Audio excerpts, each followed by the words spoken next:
আসসালামু আলাইকুম রাহমাতুল্লাহ।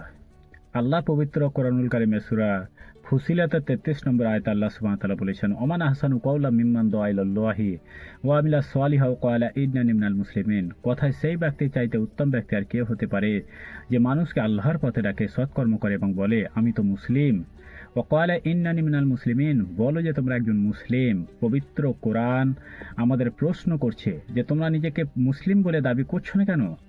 আল্লাহ সুবহানাহু ওয়া তাআলা পবিত্র কোরআন সূরা আল ইমরানের 64 নম্বর আয়াতে উল্লেখ করেছে, মুসা আলাইহিস সালাম, ঈসা আলাইহিস সালাম, যত নবী রাসূলগণ এসেছিলেন সকলেই ছিলেন মুসলিম।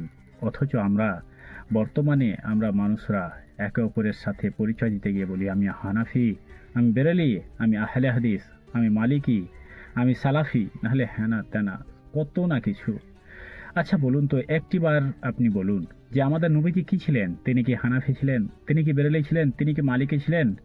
নাকি তিনি সালাফি ছিলেন? নাকি তিনি আহলে হাদিস ছিলেন?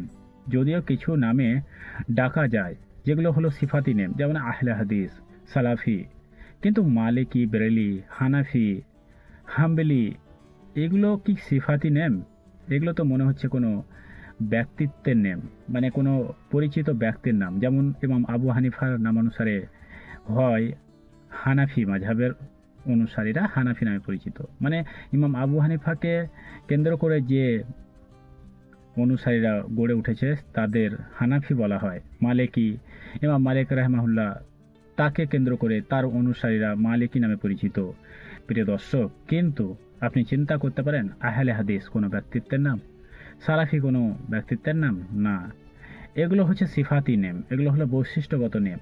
প্রিয় দর্শক, তাই আসুন সর্বপ্রথম আমরা ফিরে যাই রসুল এবং আল্লাহর পথে। আল্লাহ সুবহানাহু ওয়া তাআলা বলেছেন আতিউল্লাহ ও আতি রসুল। পবিত্র কোরআনে সব মিলিয়ে 26টিরও বেশি আয়াতে বলছেন আতিউল্লাহ ও আতি রসুল, তোমরা আল্লাহ ও আল্লাহর রসুলের অনুগত হও। প্রিয় দর্শক, আল্লাহ সুবহানাহু ওয়া তাআলা পবিত্র কোরআনুল কারিমে যখন বলেছেন ওমান আহসানু কাওলাম মিম্মান দুআ ইলাল্লাহি ওয়া আমিলা সলিহাও ওয়া ক্বালা ইন্নানি মিনাল মুসলিমিন, তোমরা একজন মুসলিম বলে দাবি করো, সবচাইতে উত্তম ব্যক্তি তো সেই যে মানুষকে আল্লাহর পথে ডাকে, সৎকর্ম করে এবং বলে আমি তো মুসলিম। তাহলে আপনি মুসলিম বলে নিজেকে পরিচয় দিচ্ছেন না কেন?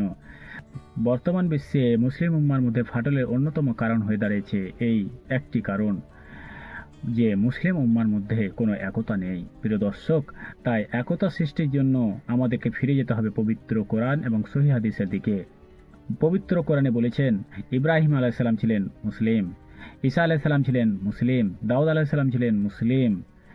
যে নিজের আত্মাকে সমর্পণ করবে আল্লাহ সুবহানাহু ওয়া তাআলার কাছে সে তো মুসলিম। হ্যাঁ, আপনি ইমাম আবু হানিফার কোনো নির্দেশনাকে আপনি ফলো করছেন, ভালো কথা, কিন্তু আপনি নিজেকে হানাফি বলে দাবি করছেন, মানে তাকে ফলো করছেন, ইমাম আবু হানিফাকে ফলো করছেন। এটা নচেত ঠিক নয়, এটা কিন্তু ঠিক নয়।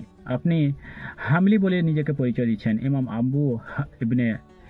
ইবনে হাম্বলকে আপনি ফলো করছেন, আপনি মুহাম্মদ সাল্লাল্লাহু আলাইহি সাল্লামকে কেন ফলো করছেন না? আপনি সবচাইতে ভালো আপনি তাহলে মুহাম্মদই বলুন, কারণ মুহাম্মদ সাল্লাল্লাহু আলাইহি সাল্লামকে আপনি ডাইরেক্ট যদি ফলো করেন, মুহাম্মদ সাল্লাল্লাহু আলাইহি সাল্লামের কথাবার্তা যদি আপনি মানেন, তার সুন্নাহগুলোকে মেনে চলেন, তাহলে আপনি হবেন মুহাম্মদি। ঠিক আছে, আপনি মুহাম্মদি বলে পরিচয় দেন, সবচাইতে বেস্ট। তাই আসুন পবিত্র কোরআন এবং সহিহ হাদিসে যা বলেছেন সেটাকে আমরা ফলো করি। আল্লাহ সুবহানাহু ওয়া তাআলা বলেছেন যে তোমরা নিজেকে মুসলিম বলে দাবি করো। ওমান আহসানু কাওলাম মিম্মান দুআ ইলাল্লাহি ওয়া আমিলা সলিহাও ওয়া ক্বালা ইন্নানি মিনাল মুসলিমিন। অতি অল্প সময়ের মধ্যে কিছু কথা বললাম, যদি ভুল ত্রুটি বলে থাকি তাহলে ক্ষমা করবেন।